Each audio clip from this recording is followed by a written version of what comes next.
ओम नमः शिवाय। 16 सोमवारी जरूर करें नर नारी।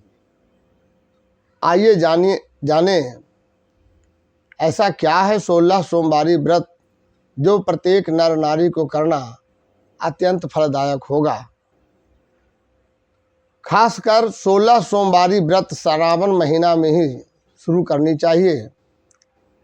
यदि श्रावण महीना में कुछ ऐसे योग का लाभ मिल जाए जो किसी और महीने में होता ही नहीं है, तो ऐसा व्रत अवश्य करनी चाहिए। उसी में सबसे प्रधान फलदायक तो सारे व्रत होते हैं। सारे व्रत में ऐसे कहे गए हैं, सूचीबद्ध नियम के अनुसार 3 महीने, 6 महीने, साल भर, 16 सोमवार, 16 गुरुवार इत्यादि संख्याबद्ध तरीके से बताया गया है। सारे मनोकामना पूर्ण हो जाती है। फिर भी 16 सोमवारी का कुछ अद्भुत महत्व है। स्वयं शिव की उपासना, भक्ति, यज्ञ, श्रद्धा और फल इसमें निहित है।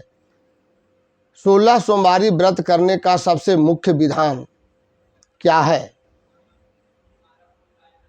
सबसे पहले शिव की जिस तरह से भी पूजा किया जाता है उस प्रकार से पूजा करने के लिए, जैसे अक्षत, चंदन, पुष्प, धूप, दीप, नैवेद्य, तांबूल, पुंगी फल, बेलपत्र, माला इत्यादि विशेष रूप से पूजा करें।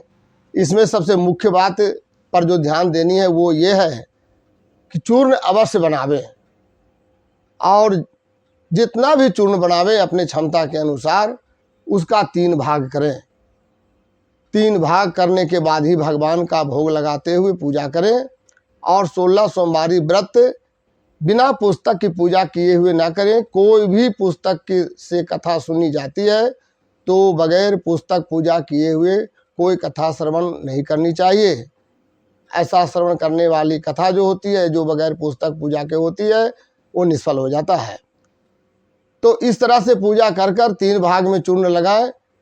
16 सोमवारी व्रत कथा सुने, आरती मंगल इत्यादि पूर्ण होने के बाद ये 3 मुख्य प्रसाद जो लगाए गए केवल चूर्ण का होता है।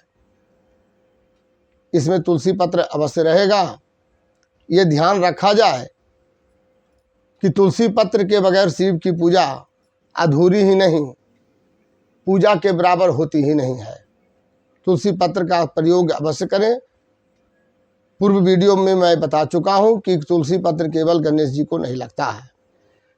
इस प्रकार 16 सोमवारी व्रत कथा पूर्ण होने के बाद वो 3 चूर्ण जो प्रसाद के रूप में रहा उसमें से 1 भाग भगवान को अर्पित कर दें, दूसरा भाग पुजारी स्वयं अपने लिए रखें, और तीसरा भाग, यानी तीसरा ही नहीं, सबसे प्रथम भाग भगवान को दें, दूसरी भाग ब्राह्मण को दें, तीसरे भाग पुजारी जी स्वयं रखें। इस प्रकार से ही वितरण करने पर यह 16 सोमवारी व्रत की कथा पूर्ण होती है। इसके कुछ विशिष्ट कारण भी हैं कि आखिर ये 3 भाग में ही प्रसाद क्यों। जो विशेष समय मिलने पर अगले किसी वीडियो में मैं प्रस्तुत करूंगा। आखिरी यह निवेदन है श्रद्धा के साथ कि सारे भक्तगण, दर्शकगण, मित्र, सहयोगी, श्रेष्ठगण, विज्ञजन जो भी हैं, यह 16 सोमवारी व्रत दोनों अवश्य करें। खासकर इस विधि से कि अगर पति पत्नी, विवाहित आदमी अगर 16 सोमवारी व्रत करते हैं तो वो दोनों पति पत्नी एक साथ बैठकर ही सुने, एक साथ ही कथा करें, और पत्नी का स्थान हमेशा दाहिने रखें।